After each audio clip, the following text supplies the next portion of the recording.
আসসালামু আলাইকুম। গতকাল শিবিরের নেতা জিজানকে গুম করা হয়েছে বলে জামাতে ইসলাম, শিবিরের সমর্থক, বট আইডি, স্বজন প্রীতি যত আইডি আছে সোশ্যাল মিডিয়াতে যে পরিমাণ অপপ্রচার চালানো হয়েছে এবং সরকারকে এমন কোনো শব্দ নাই যে শব্দের মাধ্যমে অসম্মান করা হয় নাই, অবমাননা করা হয় নাই। গুম শব্দটা আমাদের কাছে তথা জাতীয়তাবাদী পরিবারের কাছে খুবই হৃদয়বেদনাদায়ক এবং ভয়াবহ। সেই আমাদের ইলিয়াস ভাই থেকে শুরু করে আমাদের অসংখ্য ভাইদেরকে এই ফ্যাসিস্ট এই সরকার গুম করেছে, যাদের আমরা এখনো ফেরত পাই নাই। আমরা এখনো আশায় আছি আমাদের ভাইদের আমরা হয়তোবা কোনো না কোনো সময় ফিরে পাবো। আমাদের গুমকৃত ভাইদের পরিবারের তাদের সন্তানরা এখনো আশায় আছে তাদের বাবা ভাই ফিরে আসবে। সেই গুমকে নিয়ে আপনারা অপরাজনীতি করেন, অসম্মান করেন, গুমের ভিকটিমকে আপনারা অসম্মানিত করেন আপনাদের অপকর্মকে ঢাকার জন্য।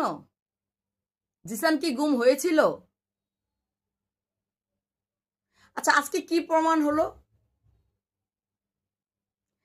জিসান সে সোশ্যাল মিডিয়ার মাধ্যমে একজন বিধবা নারীর সাথে তার পরিচয় হয়, সেখান থেকে সম্পর্ক হয়, সম্পর্কের মাধ্যমে তাদের একটা শারীরিক সম্পর্ক হয়, সেখান থেকে তাদের একটা লম্বা কাহিনী এবং একটা পর্যায়ে সে ওই নারীকে বিয়ে করবে না এবং নারী যখন বুঝতে পারলো তাকে বিয়ে করবে না, সে সেটার জন্য যখন চাপ প্রয়োগ করে সে বলে কি যাচ্ছে ঠিক আছে 12 তারিখে বিয়ে করব এবং বলে সে স্বেচ্ছায় পরিকল্পিতভাবে গুম হয়ে যায়।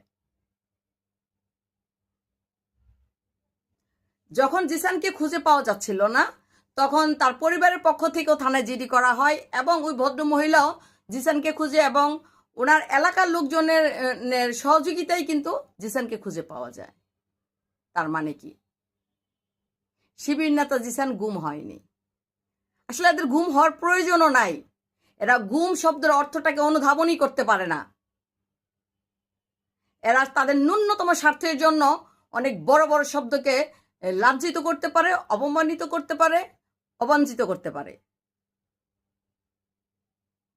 যদি আপনাদের স্বার্থে আঘাত আসে তখন আপনারা সেই নারীর জন্য কথা বলবেন কেন? জিসান যে নারীর সাথে অন্যায় করেছে, অবৈধ সম্পর্ক করেছে, সেটা কি ধর্ষণের পর্যায়ে পড়ে না? আপনারা কেন জিসানের ফাঁসি চাইলেন না? আজকে সারাদিন তো দেখলাম না কোথাও আপনারা যেভাবে গতকাল বর্তমানে প্রধানমন্ত্রীকে নিয়ে আপনারা কথা বললেন, কটাক্ষ করলেন, আজকে কেন জিসানের ফাঁসি চাইলেন না? জিসানের যদি ফাঁসি